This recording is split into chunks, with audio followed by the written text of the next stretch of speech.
the Golden Gate disease. It made people's like hair fall out, teeth fall out. Like it was awful. They didn't know what was happening. The wee little man that designed this building, Mr. Strauss, he just went missing for 6 months during the bridge's construction and then turned up having divorced his wife and marrying a young singer. It's like taking all the credit away from the engineers and everybody that put so much effort into this. All right, I'm gonna say something here, Cook. You're gonna need to bleep me out. Strauss, it's kind of a...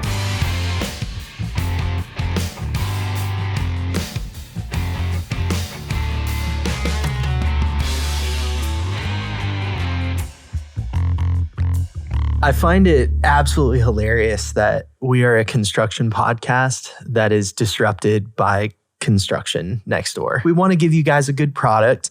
And we have some neighbors that are moving into the office next to us. And so we'll sit down to record and immediately the Sawzall comes out. So if you hear in this episode noises coming from the next room, just know that we're melting inside. That's it. They showed up the wrong time. And we have stalled on this as many times as we can without getting very behind. Dude's going to show up. Over, under. Okay, yeah, let's just go ahead and take bets on it. Yeah, why not? Yeah, are you taking the over or are you taking the under? I don't know what that would even mean. I'm kind of like 50-50 on this whole thing.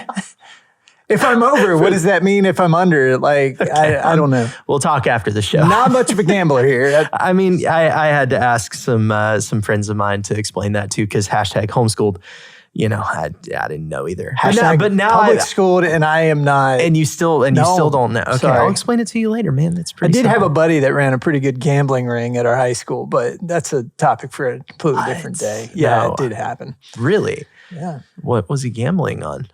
A lot of basketball, actually. A lot of basketball. Oh, gosh. High school basketball gambling. No. Not on high school basketball. He was gambling on college basketball.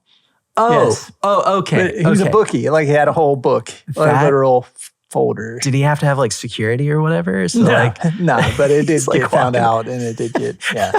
Let's not do that anymore. So. Oh, Lord. All right. Today, we were talking about the Golden Gate Bridge. Project you might have seen, thing that you might have heard about. Might have heard of it. You know, my first introduction to the Golden Gate Bridge, as I think a lot of 90s kids' introduction to the Golden Gate Bridge was I can hear the song. Full House, baby. I've heard Rhett and Link try to sing it, that whatever happened to the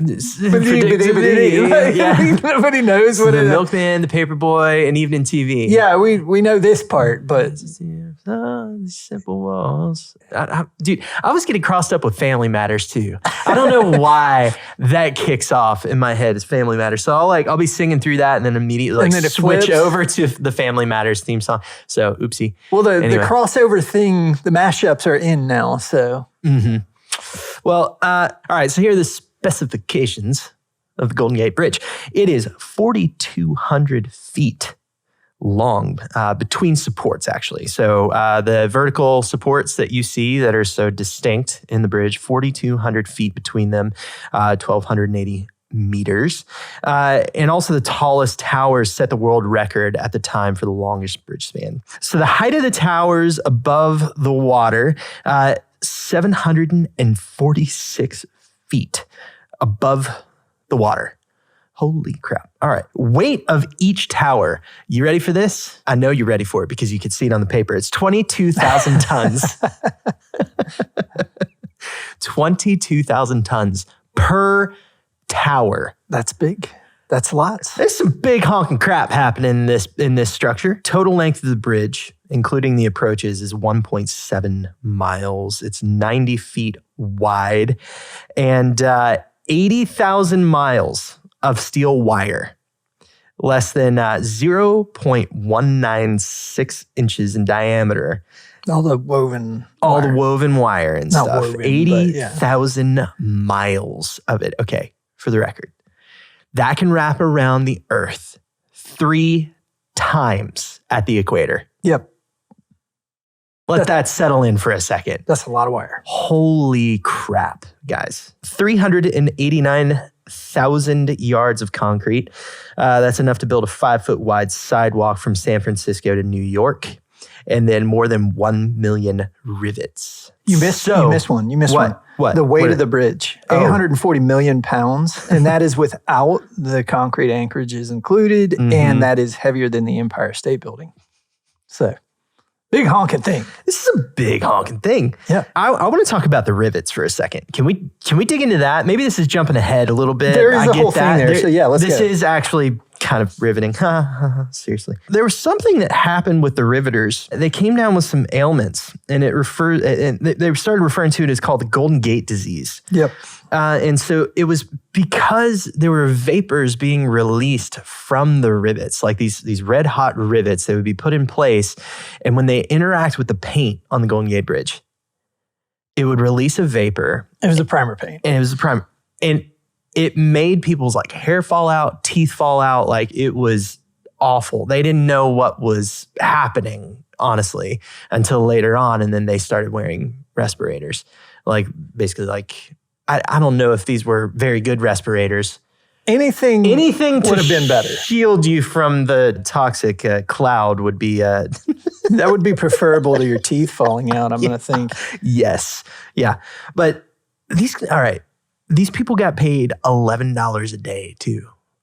Yeah. That was not... Dude. All right. So yeah, teeth falling out and such. But they're replacing the rivets like slowly for something less corrosive. That was really part of the research I read, was that they're actually in this slow process of actually, updating pulling all of that the rivets stuff and putting new ones that are less corrosive back in. Really? Yeah. Huh. Pretty cool. Yeah. Hey, and how about something being, 746 feet, 750 feet down. That's a very tall bridge. Yes, it is. And I've been over it, and I don't think I appreciated how far above the water I really was. Right. But have you been over the Golden Gate Bridge? I have not yet. So we did a shoot out in California, and we didn't have time, but I really wanted to go over it and just drive over it. That's it. Yeah. I didn't want to do anything else. And we just didn't have the time to go do it. I almost booked a flight out of Oakland just so I could go up through there and like cut up through San Fran and like go across the Golden Gate Bridge. Yeah, well, you can do the Bay Bridge and Golden Gate thing. And it's interesting. I was out there and we had a meeting downtown San Francisco. And my buddy I was with was like, have you ever seen Muir Woods? And he sent me out there, which was over the Golden Gate. Yeah. And kind of build it as like, yeah, it's not too far. You can get to it. You can come back to the Bay Bridge. You go back into Oakland. That was where I was flying out of. Yeah. I think if memory serves, that's how all that works. Somebody that's living out there is like, no, not at all. You have the geography completely mixed up. Yeah. No, I'm pretty sure that was how that worked. No, that's how that works, I think. I did go out to Muir Woods, but that was where the Ewok scene was filmed. Oh, so no, yeah. I got all the way down there and had no idea how busy it is down there. Yeah. Did not find a parking spot. And it is a long, windy road to get down to that Joker. Yeah. And then had to drive out of there completely empty-handed and unable to see any redwoods or anything except from the parking lot. You know, the main reason, I'm recalling this now as we're talking about it. The main reason that I didn't go up there is because I was driving an electric vehicle. A fear of running out of battery. Run out of juice. Yeah. I was like, I don't trust it. The fear is real. I don't trust it. It says I got 40 miles and that I can make it. Is that when you got the lightning? It. Yes. Okay. Yeah, dude. Because you were stressing the whole time you had that thing. Stressed the frick out the whole time I had that truck. Anyway. Back to the Golden Gate here. Yeah. Okay. The wee little man that designed this building. His name is not Zacchaeus. No, it is not. Mr. Strauss. Joseph P. Strauss. All right, this guy, and he's from Cincinnati. Yeah. So, back from my place of birth. Did you pick up on the fact that he was a draftsman? Yeah.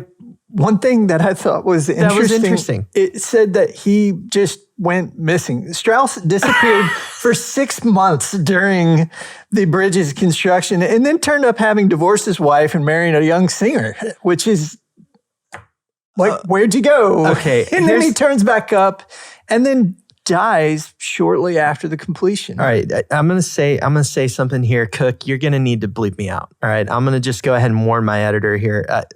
as I'm reading through this, Strauss is kind of he's not great, man. Like, this guy is kind of a jerk. He's like taking all the credit away from the engineers and everybody that put so much effort into this. Like, that's another element of this is like, poor Charles Ellis, chief engineer, the MVP of this project. If we are truthful here, he was responsible for directing all of the calculations and everything required. And like, Strauss just like freaking glazed over. Like, yeah, whatever, didn't give him any sort of credit and fired the guy. So Strauss, he like said, hey, Ellis, why don't you go take a vacation. Bro? Came back and he freaking fired him. Like, he replaces him while he's gone. Like, I don't know. Somebody just started working at your station while you're out. I need you to bleep me on this. That is some seriously behavior here. Just saying. I'm just saying. Yeah, well. A spade, a spade. All 5'3" of this guy. 5'3". We got some Napoleon going here. Yes. The Napoleon complex is in full swing with this guy. For real. For real. I was really taken back and aghast at how kind of ego-driven somebody could be. And he just was all about getting all of the credit for it. Yes.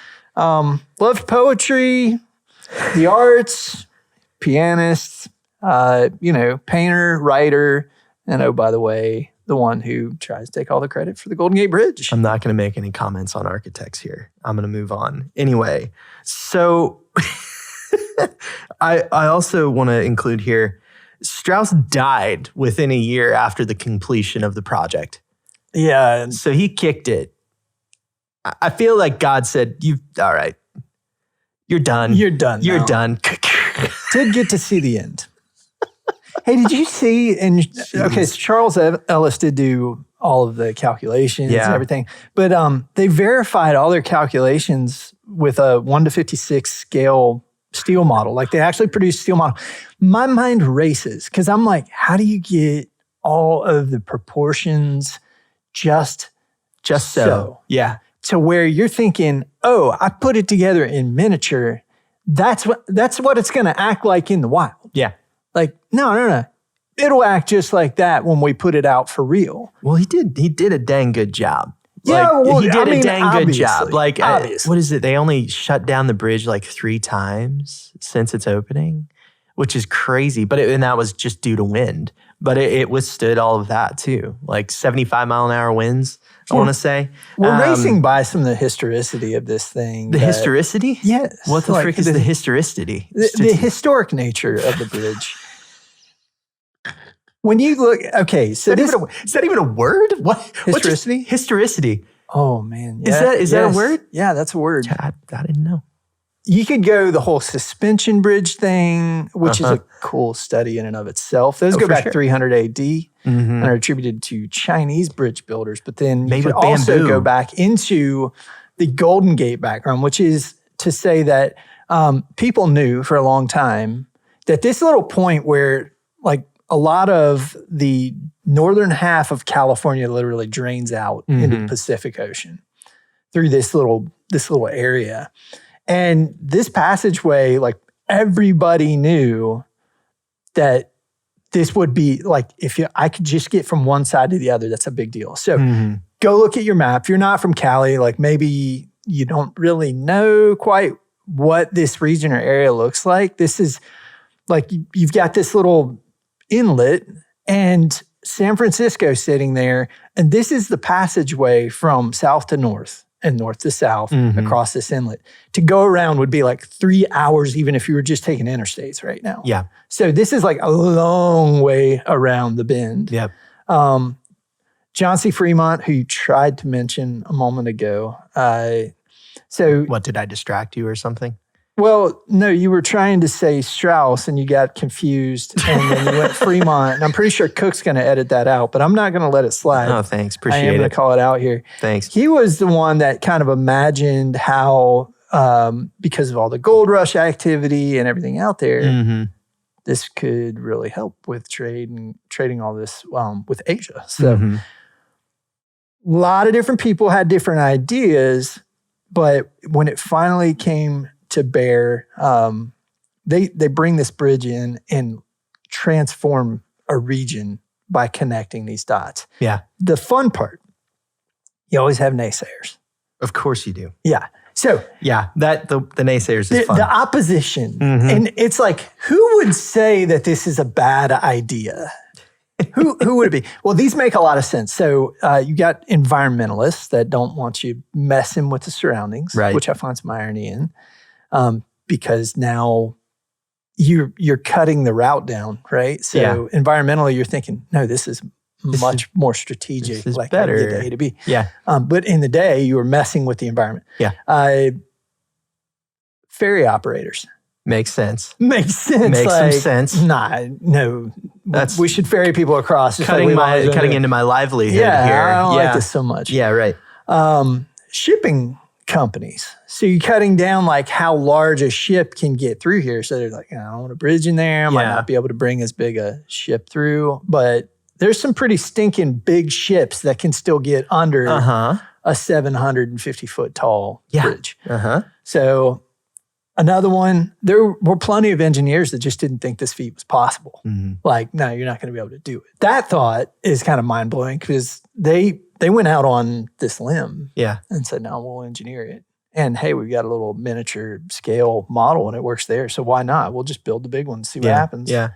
And then there were a lot of just citizens of the United States that were fearful that because we had the Pacific Fleet out there, that you down the bridge and bottle this little thing up. Now the Pacific Fleet can't get out, and we've got our whole fleet is on lock out there, right? So there's like a military strategy. Yeah. So people saying, don't do it. Don't do the thing. It's going to be bad. Yeah. But they make sense. It totally makes sense. The ferry operators is like the most obvious one. Like, totally makes sense. You're cutting into my livelihood. But the ferry operator that comes in, he's like, I don't think the bridge is a good idea. And you're like, well, you're not biased at all. I saw this coming. Seriously. Here comes John. I wonder what he's got to say in the meeting about a bridge. No, but I want to talk too about, let's get into some of the construction process of this. All right. Like, cause this is where it gets real fun. All right. So I want to start with the underwater work. Because this is one of the areas that I feel they're the unsung heroes of the entire project. Like you look at the steel erectors, obviously, of course, they risk their lives up there, but also we would not have had those guys without the divers that placed this stuff. So they had to get into, the old school diving suits, the ones that had, tubes off of them. And what is that movie? Dude, it's got Cuba Gooding in it. Men of Honor? Yeah, great movie. De Niro. De Niro was in it. Dude, phenomenal movie. Solid movie. But I think back to that and like some of the challenges that they faced back in the day when they were diving. Those suits are heavy. Like they're, you've got like a little window that you're looking through, like claustrophobic to the max. So they went down 110 feet into these really, I'll say, chaotic waters.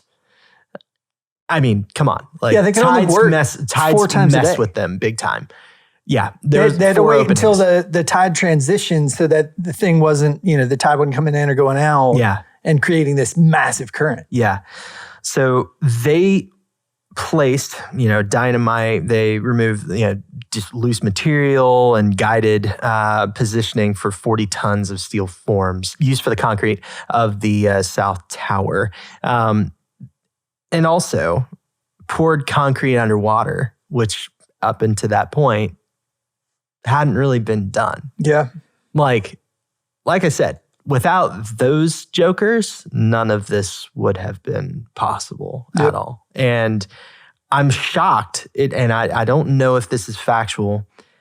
I'm surprised there wasn't a report of one of them dying at least, because that was a very risky thing to do already. Yeah. I expected if there were fatalities, that would be a good spot for them to occur. And this is one area that I'm surprised with the time frame that this happened at. I'm not saying that this is acceptable by today's standards by any stretch, but given when it was done, only 11 people died during this project, making it a very safe project by that time's standards. Well, right? Remember Hoover Dam? Right.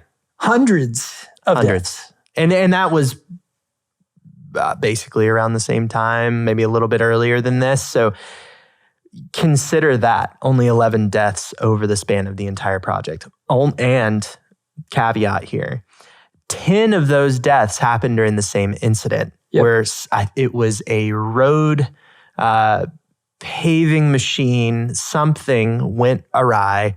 It fell through and carried 10 people with it. A scaffold collapse, actually. Yeah. So I think it was a scaffold collapse, but it was because of one of those road machines. At least that's what I read on. Yeah.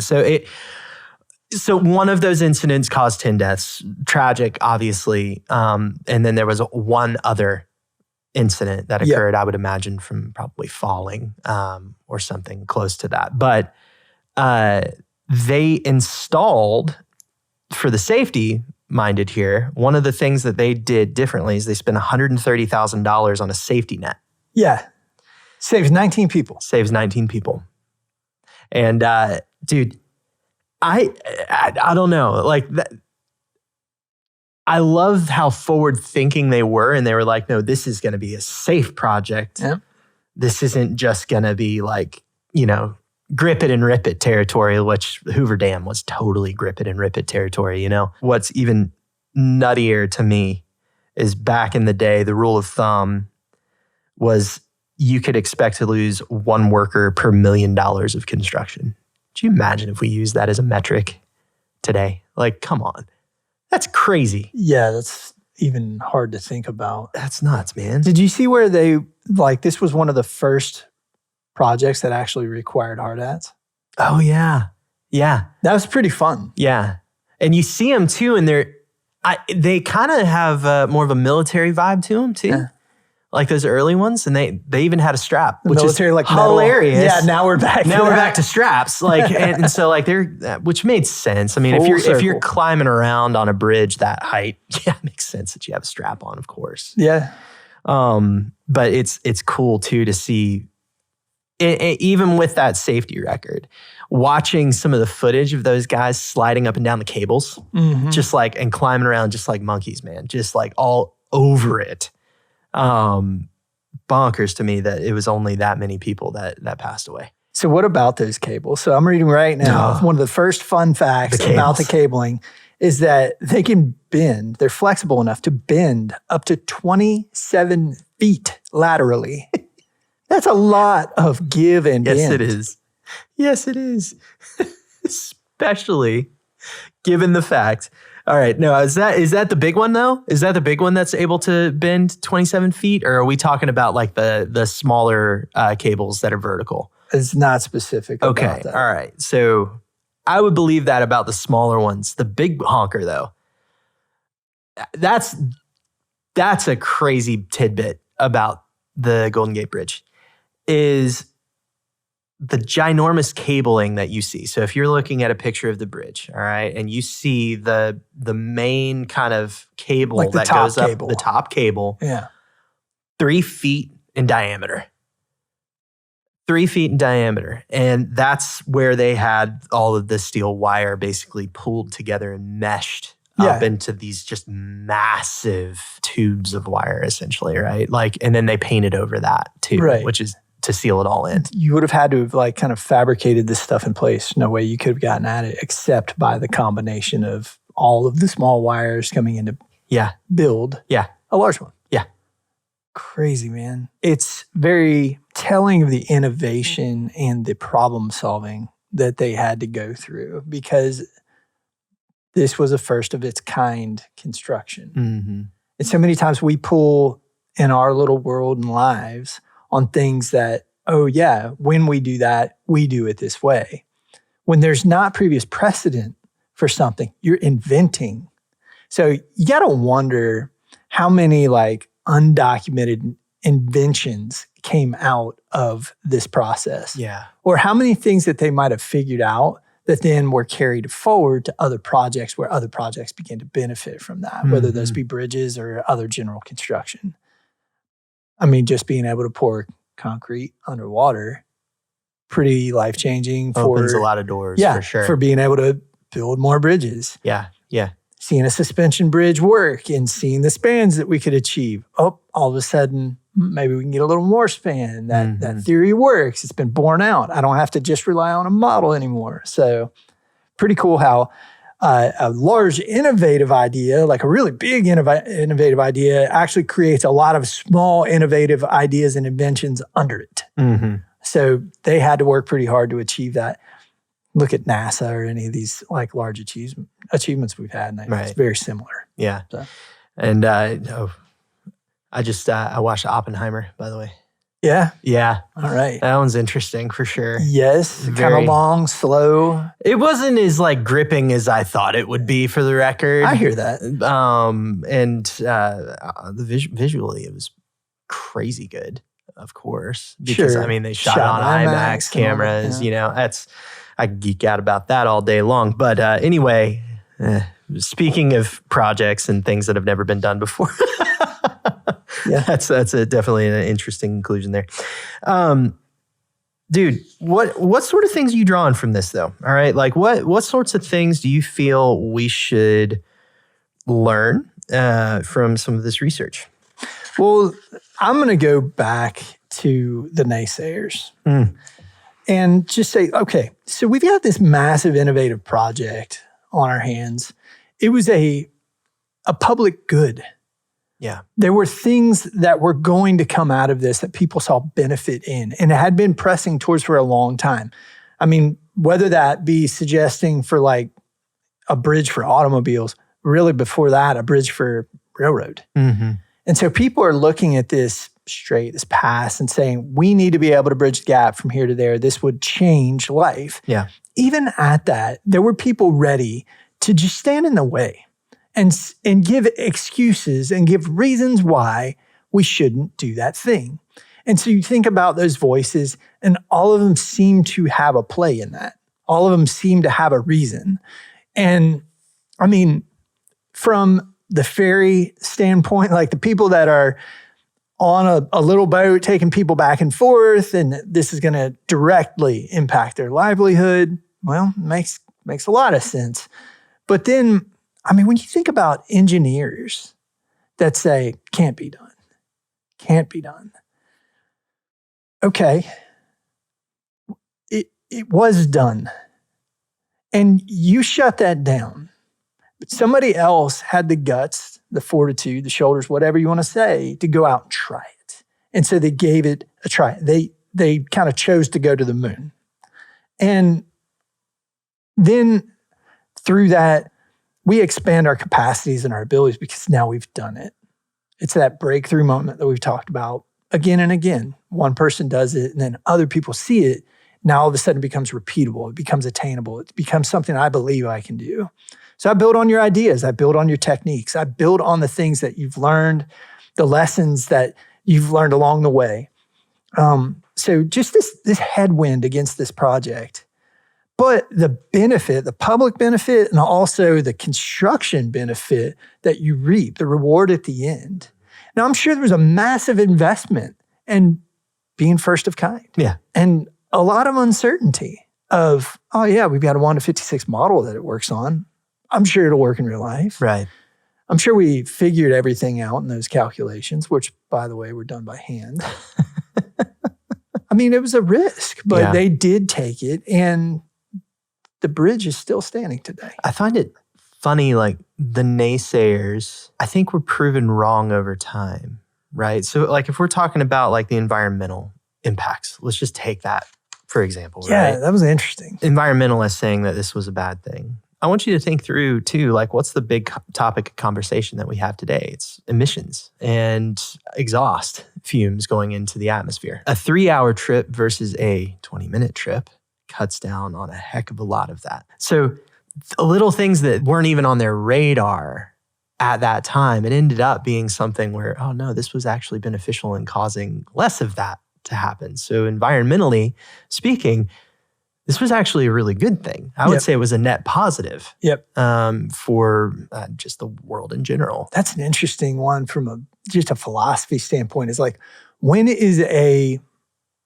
what I'll call a micro environmental disturbance worth the disturbance, the macro environmental benefit, right? Because everything you do, let's say we do power generation via something that we stick out into the waves. Yeah. You do that, then there's probably a cost benefit. Like you're putting it in the middle of something. I put windmills out in a field. I dam a river. Like whatever it is has kind of a cost benefit. So when is that micro disturbance actually going to create a macro benefit? Right. Well, you think about pouring concrete underwater, disturbing the ecosystem in the river. Yep. And everything that's going on there. I would like to see some data behind this, because this is me just kind of speaking, freestyle here. But I wonder if, because that concrete is now there, if that provided a kind of a home for an ecosystem of itself. And again, you can't see that stuff in the moment. You have to have this long range view on things. And I don't know, seeing how research has been done over the past, we'll call it 75 years. How much things have advanced, being able to look back and say, no, the macro impact on this thing's huge. Yeah. And you'd never give it credit for something like that, ever. There's another aspect of this too. It's like, well, okay, we could bring it into more of a present day sort of thing. AI, right? Okay, I'm going to say the buzzword. Sorry, guys. People are worried that AI is going to displace jobs. Mm-hmm. And it certainly will displace jobs. Like it's going to happen. But the thing is when a job is displaced, more ultimately come from other avenues too. And it ends up being a better service to humanity. Ferry operator, fine, whatever. I'm sure they were proud and like, yeah, I'm a ferry operator. But also like, that opens the door for other people to go out and do other things. Like, I don't know, put people on the moon. Let's focus on other stuff instead. Do you need that ferry? Like, you don't need that ferry anymore. And then also, okay, let's look at the environmental impacts of running a ferry all day, every day across this channel. Like, what's the environmental impact on that? Right.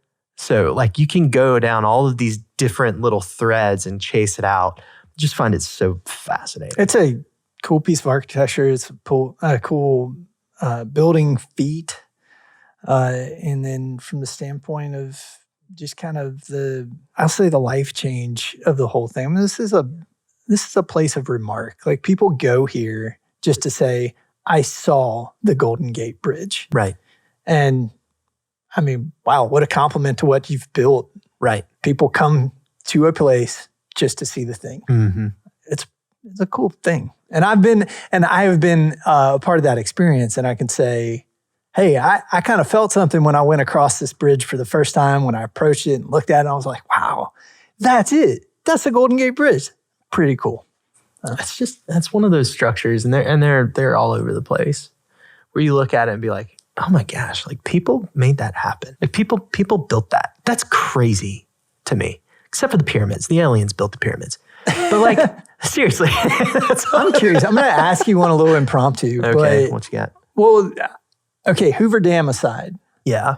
What structure would you want to go see and visit? Ooh, dude. That one is a little impromptu. I'll say the first thing that comes to mind, Wall of China, Great Wall of China. I'd want to see that because I think that's unique in that, yeah. I think Great Wall of China, I would love to see the Great Pyramids. Because I want to freaking know how it was built. And you really think that one firsthand visit Yeah, from Tyler I is think going to solve that. I think I could figure it out, honestly. Just give me some time. Give me a time, some lawn chair and some bourbon, and I'll figure it out, Yeah, just chill. That's, Sit back and look at it for a minute. I'm That's all smarter we than need. most of the people that went there trying to figure it out anyway, so whatever. Just kidding. No, Great Wall of China, Great Pyramids. There's certainly a few others probably over there on that piece of artwork I would want to go see. But yeah, what about you? What can you think of? Modern things that spring to mind. I mean, I got to see the St. Louis Arch, but I didn't get to go up in it. Mm-hmm. I think that one's really cool. Yeah. We even talked about doing a piece on it. Yeah. I'd like to see the Space Needle. I think that'd be cool. Yep. Out in Seattle. Yep. Taj Mahal comes to mind. Great Wall is definitely up there.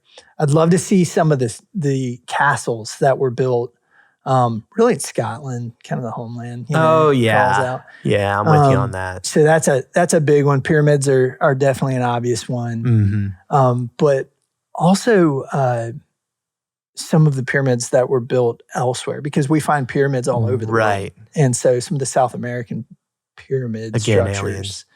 Aliens.